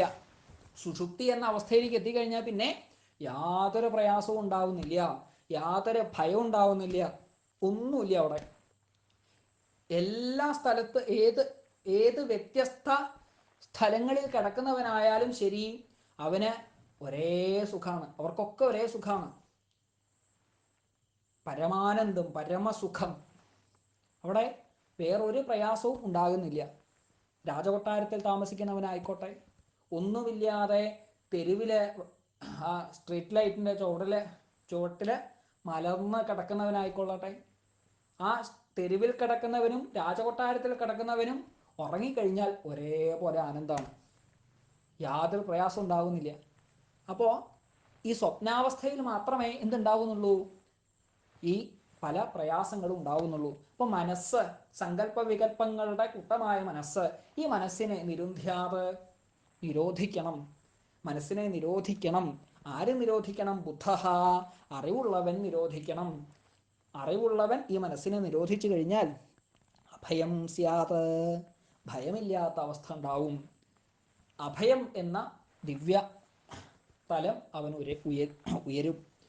അതിനായിട്ട് ശ്രമിക്കുകയാണ് വേണ്ടത്. അപ്പം അതിന് എന്താ വേണ്ടത്? ഭഗവാന്റെ കഥകളൊക്കെ നന്നായിട്ട് കേൾക്കുക. ശൃണ്വൻ സുഭദ്രാണി രഥാംഗപാണേ ജന്മാനി കർമാണി ചയാനി ലോകേ ഗീതാനി നാമാനി തദർത്ഥകാനി ഗായൻ വിലജ്ജോ വിചരേതസംഗഃ. രഥാംഗപാണേഹേ സുഭദ്രാണി, രഥാംഗപാണിയായ ഭഗവാന്റെ പുണ്യജനകങ്ങളായ ആ കഥകളെല്ലാം നന്നായിട്ട് കീർത്തിക്കുക. അതൊക്കെയാണ് വേണ്ടത്. ഭക്തി, ജ്ഞാനം, വൈരാഗ്യം, ഇവ മൂന്നും സംസാരഭയം തീർത്ത് രക്ഷിക്കുന്ന സാധനങ്ങളാണ്. ഇവ മൂന്നും എളുപ്പത്തിൽ ഒരുവനുണ്ടാകുകയില്ല. ഞാൻ ഭക്തൻ, ജ്ഞാനി, വൈരാഗ്യമുള്ളവൻ, ഇങ്ങനെ വിചാരിക്കാൻ വലിയ പ്രയാസമൊന്നുമില്ല. പക്ഷേ ഇത് അനുഭവത്തിൽ ഉണ്ടാവാൻ കുറച്ച് പ്രയാസമാണ്. അതിന് നന്നായിട്ട് മനസ്സിനെയൊക്കെ നിരോധിക്കണം. അങ്ങനെയൊക്കെ ചെയ്യണം. ആ സാധനകളെല്ലാം തന്നെ ശീലിക്കണം. ഭക്തന്മാരുടെ അജ്ഞാനാന്ധകാരത്തെ നശിപ്പിക്കുന്ന ജ്ഞാനപ്രകാശത്തെ ചക്രാകാരമായി ആയുധരൂപേണ കയ്യിൽ ധരിച്ചുകൊണ്ടിരിക്കുന്നവനാണ് ഭഗവാൻ. ഭഗവാൻ സർവേശ്വരനാണ്. ആചാര്യന്മാർ പറയാറുണ്ട്, ഭഗവാൻ ഈശ്വരനാണ് എന്ന് കാണിക്കാൻ വേണ്ടി, അല്ലെങ്കിൽ ഭക്തന്മാർക്ക് താൻ ഈശ്വരനാണ് എന്ന അനുഭവം ഉണ്ടാവാനായി 4 വസ്തുക്കളെ ധരിച്ചിരിക്കുന്നു എന്ന്. ശംഖ്, ചക്രം, ഗദ, താമര. അങ്ങനെ 4 പീതാംബരം കരവിരാജിത ശംഖചക്ര കൗമോദകീയ സരസിജം എന്നാണ് പറഞ്ഞത്. ശംഖ്, ചക്രം, ഗദ, താമര. അപ്പൊ ഈശ്വരന്റെ ലക്ഷണങ്ങളെ പറയുന്നത് ചില അഭിജ്ഞന്മാർ ഇപ്രകാരമാണ്: നിരതിശയമായ ജ്ഞാനം, നിരതിശയമായ പ്രകാശം, നിരതിശയമായ ശക്തി, നിരതിശയമായ ആനന്ദ്. ഇവയാൽ ശോഭിക്കുന്നവനാണ് ഈശ്വരൻ എന്ന് പറയുന്നു. അപ്പം അത് ഭക്തന്മാരെ ബോധ്യപ്പെടുത്താൻ വേണ്ടിയാണ് ഈ 4 വസ്തുക്കൾ ധരിച്ചിരിക്കുന്നത് എന്ന് ഒരു പക്ഷമുണ്ട്. ശംഖ് ജ്ഞാനത്തിൻ്റെ പ്രതീകമാണ്, നിരതിശയമായ ജ്ഞാനം. ചക്രം പ്രകാശമാണ്, നിരതിശയമായ പ്രകാശം. ഗദ ശക്തിയുടെ ബലത്തിൻ്റെ പ്രതിനിധിയാണ്, നിരതിശയമായ ബലം. താമരപ്പൂവ് ആനന്ദമാണ്, നിരതിശയമായ ആനന്ദം. അപ്പോൾ ചക്രം എന്നത് പ്രകാശമാണ്, ആ പ്രകാശം ജ്ഞാനം തന്നെയാണ്. അപ്പോൾ രഥാംഗപാണേ, ആ ചക്രത്തെ അജ്ഞാന അന്ധകാരത്തെ നശിപ്പിക്കുന്ന ജ്ഞാനപ്രകാശമായിട്ട് ധരിച്ചിരിക്കുന്നവനാണ് ഭഗവാൻ, ആയുധരൂപേണ ധരിച്ചിട്ടുള്ളവനാണ്. അങ്ങനെയുള്ള ഭഗവാന്റെ അവതാര കഥകൾ, അത്ഭുതങ്ങളായ കർമ്മങ്ങൾ, അത് നിമിത്തം സിദ്ധിച്ച നാമങ്ങൾ, ഇതൊക്കെ അതിശ്രദ്ധയോടെ കേൾക്കുക, ഉച്ചരിക്കുക. ഇതൊക്കെയാണ് വേണ്ടത്. അങ്ങനെ ഉണ്ടായാൽ ഒരു പരിശുദ്ധി ഉണ്ടാകും. ആ നമ്മുടെ ഉള്ളിലുള്ള രാഗദ്വേഷാദി മാലിന്യങ്ങളെല്ലാം തന്നെ പാടെ നശിക്കും. നമുക്ക് ആനന്ദം അതുണ്ടാവും. ഇങ്ങനെയുള്ള ഭക്തന്മാര് ചില സമയത്ത് പൊട്ടിച്ചിരിക്കും, ചില സമയത്ത് പൊട്ടിക്കരയും. ലോകബാഹ്യന്മാരായിട്ടായിരിക്കും ഇവരെ കാണാൻ സാധിക്കുക. ലോക വിഷയങ്ങളൊന്നും ഇവരെ സംബന്ധിച്ച് ബാധിക്കുന്നതല്ല. ഒരു ഉന്മാദം അവസ്ഥയിൽ, ഒരു ഉന്മത്തനെ പോലെ ചിലപ്പോൾ അവരെ കണ്ടു എന്ന് വരാം. തൻ്റെ പ്രേമാസ്പദമായ ഭഗവാന്റെ നാമങ്ങൾ കീർത്തിക്കുക മാത്രമാണ് അവർ ചെയ്യുക, വേറൊന്നിലും അവർക്ക് താല്പര്യം ഉണ്ടാവില്ല. അങ്ങനെയുള്ള ആ ഭക്തന്മാര് ഇവിടെയുള്ളതിൽ എല്ലാറ്റിനെയും ഈശ്വരനെ കാണുന്നു.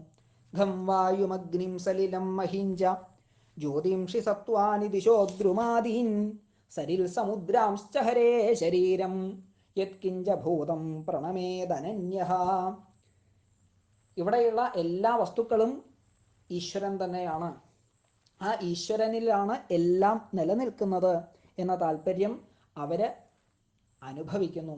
ആകാശം, വായു, അഗ്നി, ജലം, ഭൂമി, സൂര്യൻ, ചന്ദ്രൻ, സകല ജീവികള്, ദിഗ്ഭാഗങ്ങള്, വൃക്ഷലതാദികള്, നദികള്, സമുദ്രങ്ങള് എന്നുവേണ്ട കാണുന്നവൊക്കെ ഹരിയുടെ ശരീരമാണ് എന്നവര് ഉറപ്പിക്കുന്നു. താനും അതിൽ നിന്ന് ഭിന്നനല്ല എന്ന് ഉൾക്കൊണ്ടുകൊണ്ട് എല്ലാറ്റിനെയും നമസ്കരിക്കണം. അതാണ് അവർ ചെയ്യുക. എല്ലാറ്റിലും ഈശ്വരനെ അവർ കാണുന്നു. ആ ഭക്തിയുടെ ഉയർന്ന അവസ്ഥ ആ ഭക്തന് ഉണ്ടാകും. വല്ലാത്തൊരനുഭൂതിയാണ്, വാക്കിനതീതമായ ഒരു അനുഭൂതി വിശേഷം ആ ഭക്തന് നിറഞ്ഞ് നിൽക്കും. ഇങ്ങനെയുള്ള ഈ ഭക്തൻ ഇത്യച്യുതാഘ്രിം ഭജതോനുവൃത്തിയ ഭക്തിർവിരക്തിർ ഭഗവത് പ്രബോധ ഭവന്തി വൈ ഭാഗവതസ്യ രാജസ്തത പരാം ശാന്തിമുപൈതി സാക്ഷാത്. ഇങ്ങനെ ഇത്തരത്തിലുള്ള ആചരണങ്ങളൊക്കെ ചെയ്യ വഴി, എല്ലാറ്റിലും ഈശ്വരനെ കണ്ടുകൊണ്ട് ജീവിക്കുക എന്ന മഹത്തായ ആചാരപദ്ധതി ചെയ്യ വഴി ഭഗവാന്റെ കഥകളും കീർത്തനങ്ങളൊക്കെ കേട്ട് ആനന്ദാവസ്ഥയിലെത്തുക എന്ന ആശയം ഉൾക്കൊണ്ടുകൊണ്ട് ജീവിക്കുന്നവര്, അവർക്ക് ക്രമേണ ഭക്തി ഇങ്ങനെ വർദ്ധിച്ചു വരുന്നു. ഭക്തി വിരക്തി ഭഗവത് പ്രബോധ. ഭക്തി പരമപ്രേമമാകുന്ന ഭക്തി, തദ്വാര വിരക്തി വിഷയങ്ങളിൽ യാതൊരു താല്പര്യവും ഇല്ലാത്ത അവസ്ഥ. ഭഗവത് പ്രബോധ ഭഗവാനിൽ ഉറച്ച ബോധം, തത്വബോധം, ഈശ്വരജ്ഞാനം, ഇതൊക്കെ നന്നായിട്ട് വർദ്ധിച്ച് അവസാനം ആ ശാന്തിയിലേക്ക് അവരെ ലയിച്ച് ചേരും. ശാന്തിം ഉപൈതി, സാക്ഷാത് പരാം ശാന്തിം ഉപൈതി, പരമശാന്തിയെ അവർ പ്രാപിക്കും, മോക്ഷത്തെ അവർ പ്രാപിക്കും. ശാന്തി ഉപനിഷത്തിലൊക്കെ കാണാം, ശാന്തോയം ആത്മാ. ശാന്തി എന്നത് സ്വസ്വരൂപം, ആത്മഭാവം തന്നെയാണ് ശാന്തി. ആ ശാന്തിയിലേക്ക് അവർക്ക് ഉയരാൻ സാധിക്കും എന്ന് പറഞ്ഞിട്ടാണ് കവി എന്ന യോഗീശ്വരൻ തൻ്റെ ഉപദേശം അവിടെ സമർപ്പിക്കുന്നത്. പിന്നെ രാജാവ് ചോദിച്ചത് ഭക്തൻ്റെ ലക്ഷണത്തെ കുറിച്ചിട്ടാണ്. ഒരു ഭക്തനെ എങ്ങനെയാണ് തിരിച്ചറിയാൻ സാധിക്കുക? അതിന് ഹരി എന്ന യോഗീശ്വരനാണ് ഉത്തരം പറയുന്നത്. ഭക്തിയെ പ്രാകൃതൻ, ഉത്തമൻ, മധ്യമൻ എന്നീ ക്രമത്തിൽ വേർതിരിച്ചിട്ടുണ്ട്. പ്രാകൃത ഭക്തന്മാർ, ഉത്തമ ഭക്തന്മാർ, മധ്യമ ഭക്തന്മാർ. അതിൽ ഉത്തമ ഭക്തന്മാർ, സർവശ്രേഷ്ഠന്മാരായ ഭക്തന്മാർ, അവർ എല്ലാ ഭൂതങ്ങളിലും ഈശ്വരനെ കാണുന്നു. അതേപോലെ ഈശ്വരനിലും എല്ലാ ഭൂതങ്ങളെയും കാണുന്നു. എല്ലാം ഈശ്വരൻ തന്നെയാണ്. ഇവിടെ മുഴുവൻ നിറഞ്ഞു നിൽക്കുന്ന ചൈതന്യമാണ് ഈശ്വരൻ. ഒരു ഭേദവുമില്ലാതെ ഭഗവാനിൽ തന്നെ നിമഗ്ന ഹൃദയവുമായിട്ട് സഞ്ചരിക്കുന്നവനാണ് ഉത്തമ ഭക്തൻ എന്ന് പറഞ്ഞു. പിന്നെ മധ്യമ ഭക്തൻ. മധ്യമ ഭക്തനിൽ ഭേദങ്ങളൊക്കെ ഉണ്ട്. ശത്രുക്കളിലുള്ള ഉദാസീന ഭാവമൊക്കെ ഉണ്ടാവും അവർക്ക്. ഈശ്വരനിൽ പരമപ്രേമവും ഒക്കെ ഉണ്ട് എങ്കിലും അവർക്ക് ഭേദബുദ്ധിയുണ്ട്. അതുകൊണ്ടാണ് അവരെ മധ്യമ ഭക്തന്മാർ എന്ന് വിശേഷിപ്പിക്കുന്നത്. പിന്നെ പ്രാകൃത ഭക്തന്മാർ. ഭക്തിയുടെ കാര്യത്തിൽ അധമം എന്ന അവസ്ഥ ഇല്ല. സ്വതവേ നമ്മൾ പറയാറ് ഉത്തമം, മധ്യമം, അധമം എന്നിങ്ങനെയാണ്. എന്നാൽ ഭക്തിയുടെ കാര്യം ആയതുകൊണ്ട് അധമം പറയാൻ വയ്യ. അതുകൊണ്ട് പ്രാകൃതൻ എന്നാണ് ഇവിടെ വിശേഷിപ്പിച്ചത്. പ്രാകൃത ഭക്തന്മാർ അർച്ചായാമേവ ഹരേ പൂജാം യശ്രദ്ധയേ ഹതേ ന തദ്ഭക്തേഷു ചാന്യേഷു സഭക്തപ്രാകൃത സ്മൃതഃ. അർച്ചായാം ഏവ, പ്രതിമയിൽ മാത്രം ഈശ്വരനെ കാണുന്നു. ആ പ്രതിമയിലുള്ള ഈശ്വരനെ ശ്രദ്ധയോടു കൂടിയിട്ട് ഭജിക്കുന്നു, നന്നായി പൂജിക്കുന്നു. ഈശ്വരൻ്റെ ശരിയായ സ്വരൂപം അറിയാതെ ഈശ്വരൻ സത്യമാണ്, പ്രേമമാണ്, എല്ലാ ദിക്കിലും നിറഞ്ഞു നിൽക്കുന്നവനാണ്, ഇതൊന്നും ഉൾക്കൊള്ളാതെ അർച്ചനാബിംബങ്ങളിൽ മാത്രം ഈശ്വരനെ കണ്ടുകൊണ്ട് വർത്തിക്കുന്നു അവനാണ് പ്രാകൃത ഭക്തന്മാർ എന്ന് പറഞ്ഞു. അപ്പം ഇങ്ങനെ ഭക്തിയുടെ 3 വിഭാഗങ്ങൾ, പ്രാകൃത ഭക്തന്മാർ, ഉത്തമ ഭക്തന്മാർ, മധ്യമ ഭക്തന്മാർ, ഇവയെക്കുറിച്ച് വിശദീകരിച്ചു. പിന്നെ രാജാവ് ചോദിക്കുന്നത് മായയുടെ സ്വരൂപത്തെക്കുറിച്ചിട്ടാണ്. അതിന് അന്തരീക്ഷൻ എന്ന യോഗീശ്വരനാണ് ഉത്തരം പറയുന്നത്. ആവരണം, വിക്ഷേപം എന്നീ 2 ശക്തികളോടുകൂടി ഉള്ളതാണ് മായ. ഈശ്വരൻ്റെ ശക്തി വിശേഷമാണ് മായ. ആ മായയെക്കുറിച്ച് വിശദീകരിച്ചു. മായയെ ജയിക്കാൻ എന്താണ് ഉപായം എന്ന് രാജാവ് ചോദിച്ചപ്പോൾ പ്രബുദ്ധൻ എന്ന യോഗീശ്വരനാണ് അതിന് ഉത്തരം പറയുന്നത്. ഗുരുവിനെ ആശ്രയിക്കുക. ശരിയായ ജ്ഞാനിയായ ഒരു ഗുരുവിനെ നന്നായി ആശ്രയിക്കുക, ഭക്തി സാധന അനുഷ്ഠിക്കുക. ആ ഭക്തി സാധനയിലൂടെ മായയെ ജയിക്കാൻ സാധിക്കും. സംസാര ദുഃഖങ്ങളൊക്കെ അകന്നു പോകും, മായ നീങ്ങും. ഭഗവത് പ്രേമം നന്നായി വർദ്ധിച്ച് ഹൃദയത്തിൽ ഭഗവാൻ ഇങ്ങനെ പ്രകാശിക്കുമ്പോൾ അവിടെ മായ പ്രവർത്തിക്കില്ല. മായയെ പൂർണ്ണമായിട്ട് ജയിക്കാനുള്ള സാധ്യത ഉണ്ടാകും. അപ്പോൾ നാരായണ സ്വരൂപത്തെക്കുറിച്ച് പറഞ്ഞു തരൂ എന്ന് പറഞ്ഞപ്പോഴാണ് പിപ്പലായനൻ എന്ന യോഗീശ്വരൻ നാരായണ സ്വരൂപത്തെക്കുറിച്ച് പറയുന്നത്. ഉൽപ്പത്തി വികാസാദികൾ ഉള്ളിടത്ത് ഭഗവാനുണ്ട് എന്ന് വ്യക്തമാണ്. ഈ പ്രപഞ്ചം, ഈ സംസാരം, ഇതിങ്ങനെ പലതരത്തിലും സഞ്ചരിക്കുന്നു. പ്രപഞ്ചത്തിന് പല പല മാറ്റങ്ങൾ ഉണ്ടാകുന്നു. എങ്ങനെയാണ് ഈ മാറ്റങ്ങളൊക്കെ ഉണ്ടാകുന്നത്? ഈശ്വരൻ്റെ അനുഗ്രഹം കൊണ്ട്. അപ്പോൾ ഈശ്വരൻ ഇവിടെ പ്രവർത്തിക്കുന്നു എന്ന് വ്യക്തമാണ്. ഒരു വൃക്ഷം, ആ വൃക്ഷം എല്ലാ സമയത്തും ഒരേപോലെ അല്ലല്ലോ നിൽക്കുന്നത്, മാറി മാറി വരുന്നു. ചെറിയ ചെടി, ആ ചെടി വളർന്ന് വളർന്ന് വളർന്ന് വൃദ്ധിയെ പ്രാപിക്കുന്നുണ്ട്. വൃക്ഷം എന്ന ശബ്ദം, അതിൽ നിന്ന് തന്നെ ഈ തത്വം വ്യക്തമാണ്. വൃദ്ധി, ക്ഷയം. വൃക്ഷം 2 അക്ഷരമല്ലേ? വൃദ്ധിയും ക്ഷയവും അതിനുണ്ട്. അതുകൊണ്ടാണ് വൃക്ഷം എന്ന് പറയുന്നത്. അപ്പോൾ വൃദ്ധിക്ഷയാദികൾ ഒക്കത്തിനുണ്ട്, എല്ലാറ്റിനുണ്ട് വൃദ്ധിക്ഷയാദികൾ, ഉൽപ്പത്തി, വികാസം തുടങ്ങിയവ. ഇതൊക്കെ നടക്കുന്നത് ഭഗവാന്റെ അനുഗ്രഹം കൊണ്ടാണ്. നാരായണ സ്വരൂപം, ആ നാരായണ സ്വരൂപത്തിൻ്റെ അനുഗ്രഹ വിശേഷം കൊണ്ടാണ് പ്രപഞ്ചത്തിലുള്ള എല്ലാ ചലനങ്ങളും നടക്കുന്നത്. എല്ലാം നടക്കുന്നത് ഭഗവാന്റെ അനുഗ്രഹവിശേഷം കൊണ്ടാണ് എന്ന് വ്യക്തം. പിന്നെ കർമ്മയോഗത്തെക്കുറിച്ച് ചോദിക്കുന്നു രാജാവ്. 2 ചോദ്യമാണ് രാജാവ് അവിടെ ചോദിക്കുന്നത്. കർമ്മയോഗം എന്താണ്? ഈ കർമ്മയോഗത്തെക്കുറിച്ച് മുൻപ് ബ്രഹ്മപുത്രന്മാരായ സനകാദി ഋഷിവര്യന്മാരോട് ചോദിച്ചിരുന്നു. പക്ഷേ അവരെ ഒന്നും പറഞ്ഞു തന്നില്ല മുമ്പ്. എന്തേ അവരന്ന് ഇത് പറഞ്ഞു തരാഞ്ഞത്? ഇത് കേട്ടപ്പോൾ ആവിർഹോത്രൻ എന്ന യോഗീശ്വരനാണ് അതിനുത്തരം പറയുന്നത്. ആവിർഹോത്രൻ കർമ്മയോഗത്തെക്കുറിച്ച് പറയാനായിട്ട് ആരംഭിക്കുന്നു. പണ്ട് സനകാദി മഹർഷിമാർ അങ്ങയോട് ഈ താല്പര്യം പറയാഞ്ഞത് അങ്ങ് ചെറിയ കുട്ടിയായിരുന്നു എന്ന്, അതുകൊണ്ടായിരിക്കാം. കർമ്മം, കർമ്മയോഗം, ഇതാണ് മനസ്സിലാക്കേണ്ടത്. കർമ്മയോഗം എന്ന് പറഞ്ഞാൽ പ്രതിഫലേച്ഛയില്ലാതെ ചെയ്യുന്നതാണ് കർമ്മയോഗം.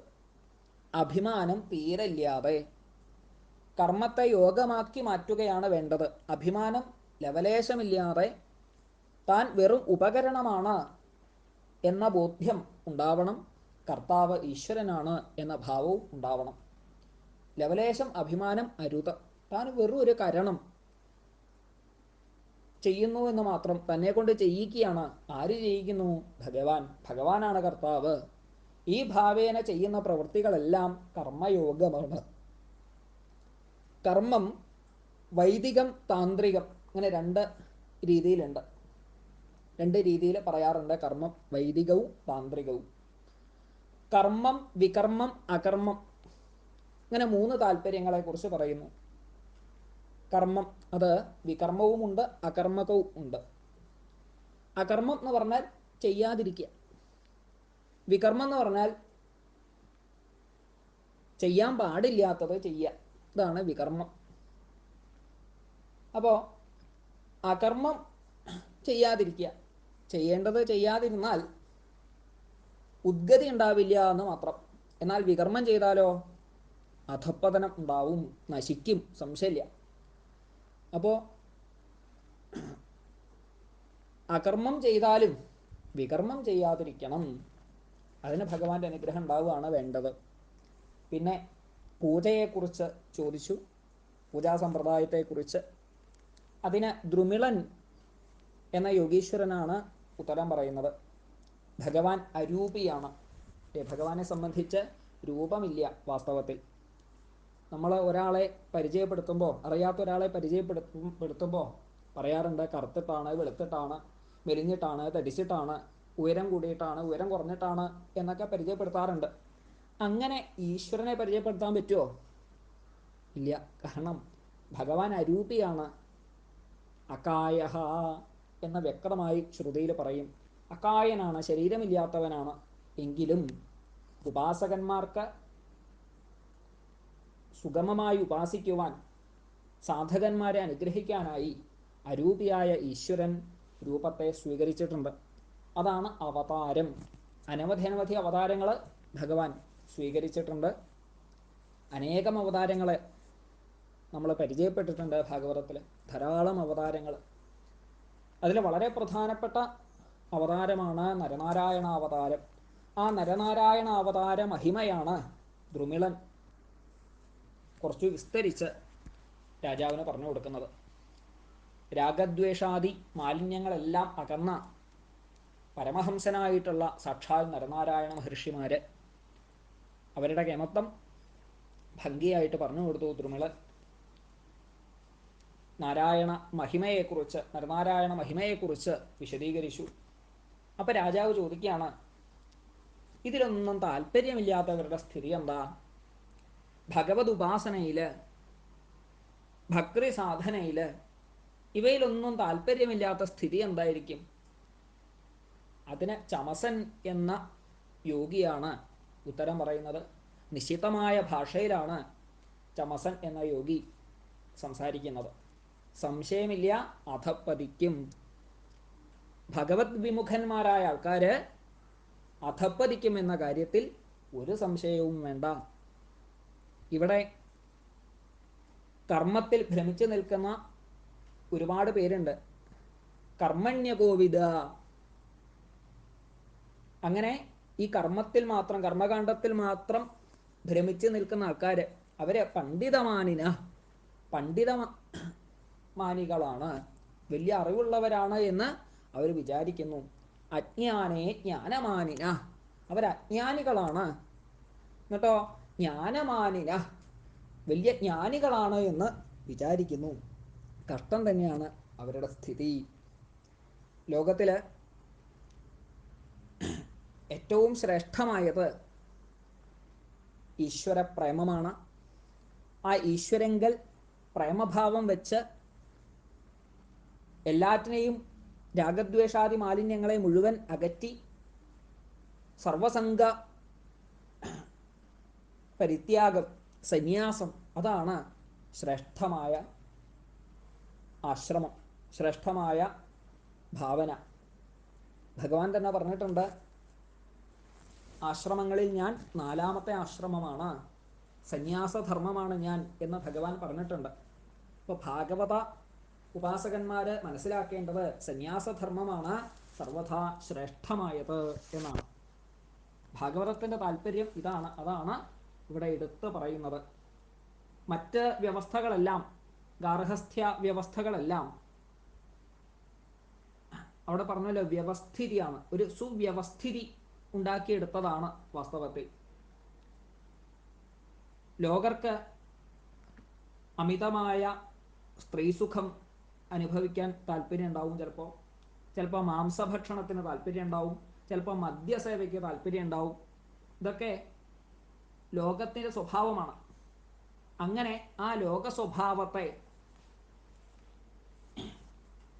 ക്രമേണ ഇല്ലാതാക്കാൻ വേണ്ടി നല്ലൊരു വ്യവസ്ഥിതി വെച്ചതാണ് ഗാർഹസ്ഥ്യം തുടങ്ങിയ നിയമങ്ങൾ, ഗാർഹസ്ഥ്യം തുടങ്ങിയ താല്പര്യങ്ങൾ.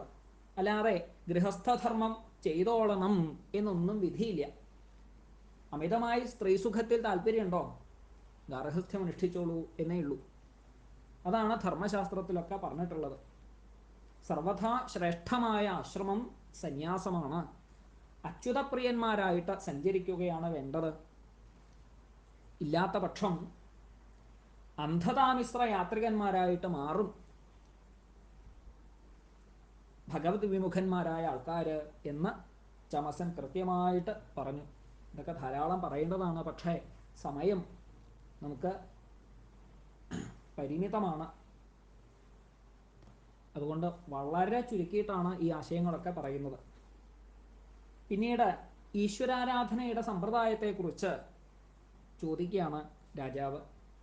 അതിന് കരഭാജനൻ എന്ന യോഗീശ്വരനാണ് ഉത്തരം പറയുന്നത്. കൃതം, ത്രേത, ദ്വാപരം, കലി, ഇങ്ങനെ 4 യുഗങ്ങളാണല്ലോ. 4 യുഗങ്ങളിലും ഈശ്വരൻ്റെ പല പല ഭാവങ്ങൾ ഉണ്ട്. കൃതയുഗത്തിൽ ഒരു മുനിയുടെ വേഷത്തിൽ ഇരിക്കുന്ന ഭഗവാനെയാണ് സങ്കല്പിക്കേണ്ടത്. കൃതയുഗം എന്ന് പറഞ്ഞാൽ തന്നെ കൃത്യതയുടെ യുഗമാണ്. സത്യം, ധർമ്മം, അഹിംസ, ബ്രഹ്മചര്യം, തിതിക്ഷ, ഉപരതി, ശമം, ദമം തുടങ്ങിയ സകല മൂല്യങ്ങളുടെയും നിറവാണ് ആ കൃതയുഗത്തിൽ ഉണ്ടാവുക. ജനങ്ങളെല്ലാം കൃതകൃത്യന്മാരാണ്. അതുകൊണ്ടാണ് കൃതയുഗം എന്ന് വിശേഷിപ്പിക്കുന്നത്. ആ കൃതയുഗത്തിൽ ഈശ്വരനെ ഒരു മുനിയുടെ വേഷത്തിൽ സങ്കല്പിക്കുക. ആ അവസരത്തിൽ കണ്ണടച്ചിരുന്നാൽ ഹൃദയത്തിൽ ഈശ്വരനെ ഇങ്ങനെ കാണാൻ സാധിക്കുന്നതാണ്. ത്രേതായുഗം ആയപ്പോൾ ആ അവസ്ഥയൊക്കെ ഒന്ന് മാറി, ഏകാഗ്രത നഷ്ടപ്പെടുന്ന അവസ്ഥയായി. ആ സമയത്ത് യജ്ഞങ്ങൾ ചെയ്യണം എന്നായി. ചുവന്ന നിറത്തിലുള്ള ഭഗവാനെ ഉപാസിക്കുകയാണ് വേണ്ടത് യജ്ഞങ്ങളിലൂടെ.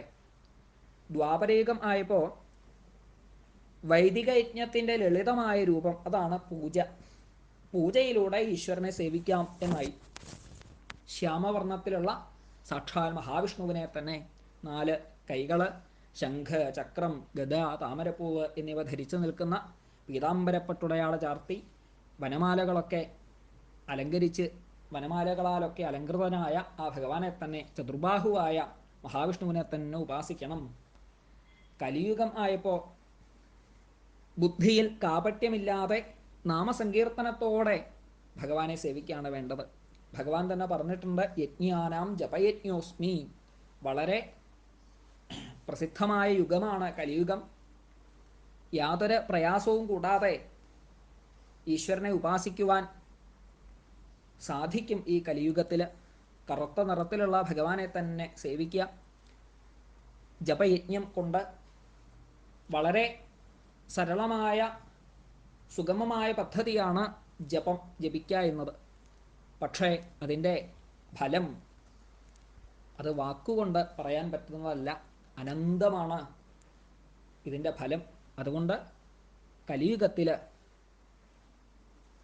യജ്ഞങ്ങളിൽ ഏറ്റവും ശ്രേഷ്ഠമായ ജപയജ്ഞം അനുഷ്ഠിക്കുകയാണ് വേണ്ടത്. ആ രാമകൃഷ്ണന്മാരെയൊക്കെ നന്നായിട്ട് പരമപുരുഷന്മാരായ സാക്ഷാൽ ശ്രീരാമചന്ദ്രനെയും ശ്രീകൃഷ്ണ പരമാത്മാവിനെയൊക്കെ നന്നായിട്ട് ആശ്രയിക്കുകയാണ് വേണ്ടത് എന്നൊക്കെ പറഞ്ഞു കൊടുത്തു. ഈ ഭാഗവത ധർമ്മം ഈ യോഗീശ്വരന്മാര് വിദേഹരാജാവിന് ഉപദേശിച്ചു കൊടുത്തു. അവര് അവിടുന്ന് പോവുകയും ചെയ്തു.